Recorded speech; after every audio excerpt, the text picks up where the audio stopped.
awesome thing. So I'm a huge fan of Disney, as you guys know already. Big Disney fan, go there like twice a year. Read a really good book by Bob Iger, A Ride of the Lifetime. He was the last CEO of Disney, and he pretty much handpicked another CEO to replace him in 2020. Then he stepped out. And now, as of this morning, he came back in as a CEO, and the last CEO pretty much just got fired. And the reason being is, Disney stock tanked 40% ever since Bob Iger left. And as a Disney fan and also investor, I'm super happy to see that, just because when you invest your money into publicly trading companies, you want to see return. You want to see your money grow. So that's the frame that I'm coming at when I come to talk about, when I look at big company, why they do things, and how would that help me with my return. So this is just my personal lens based on what's going on. So super excited to have Bob Iger back, just because he did a lot of things. If you guys don't know, he's behind the reason why Pixar is part of Disney. He's the reason why Marvel is part of Disney. So this expands the whole universe of Disney, right? And my prediction is that as soon as he come in, he's not going to change everything that Bob Chapek did, just because it's going to cause more turbulence in the company. What I do think he's going to do, and what we can learn from this as small business owners, especially practice owner, is that we should just stop doing things that doesn't help grow the company in order to grow the company.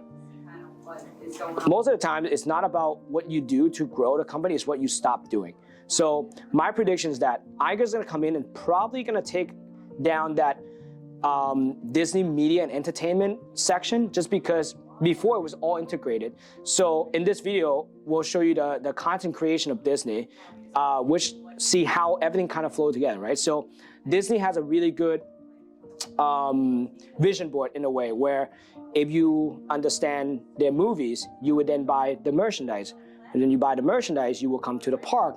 From the park, you will go to the cruise. From the cruise, you would then, watch another movie, right? Because you're exposed to another thing. So it's a big thing that all interconnected. So when you start breaking things and then take it apart and then put it in silo, that's where the interconnectedness disappear, right?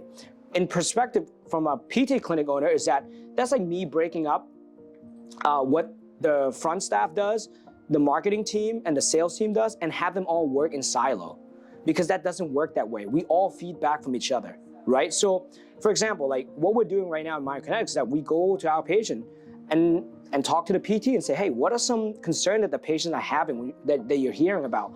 If you hear about it more than twice, we need to create content behind that, so that way we can educate our patient to see like, hey, how can we help you even more, right? But that only happened because we have that interconnectedness when it comes to communication.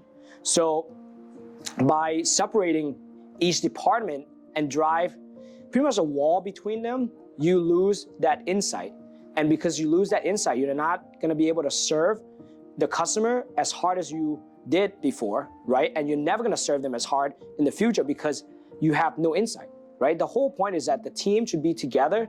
They should have interaction under the same scope of serving the customer, right? This is not a self-serving thing. If you start putting different departments in their own silo, that's when the self-serving or individualistic behavior start happening, right? That's when people start comparing themselves and have that notion that they're better than the other department. Like, no, it's not an internal competition. We're here to win together. How do we help each other win? That's literally one of our core values. Like, how do we, help each team members to serve the patient? So that's just like my 2 cents on what's going on in Disney and how we can use this, what they're doing to best benefit our practices.